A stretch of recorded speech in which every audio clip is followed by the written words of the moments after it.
Okay, first gagamit ako ng Peach Corrector as my eyelid primer and ilalagay ko lang siya all over my lids and i-blend ko lang siya.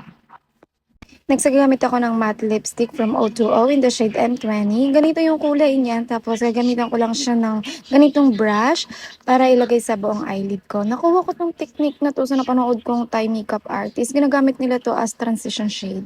Yan, ilalagay ko din siya sa baba ng mata ko. Next, kukuha naman ako ng ganitong color na eyeshadow. Tapos, gagawin ko siya pang set ng eyelid ko. Ayan, ilalagay ko ulit siya all over my lids and sa baba din ulit ng mata ko.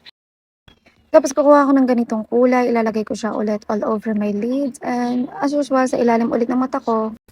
After nyan, kukuha naman ako ng ganitong shade tapos ilalagay ko na yan sa outer corner ng mata ko tapos medyo ililift ko siya. Tapos, kukuha na ako ng mas darker. Tapos, ilalagay ko pa rin doon pa rin sa outer corner of my lids. Tapos, ayan, ililift pa rin siya. Kuha ulit ako ng brown. Ililift pa din siya. Ganun pa din.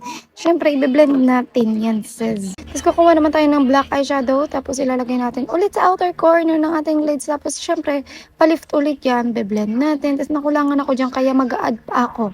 Siyempre, binlend ko din yan. Di ko lang na-videohan. Tapos magka-cut crease tayo. Kukuha tayo ng concealer. Tapos ganyan. Ganyan mag-cut crease. Tapos yan. I-fill mo lang yan ng parang half moon.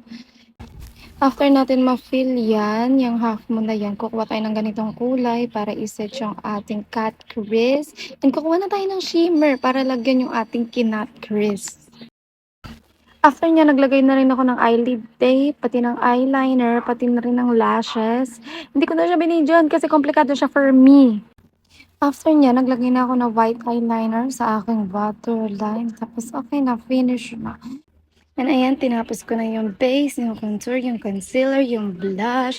Nag-set na rin ako. And everything. Yun lang. Thank you for watching. Bye!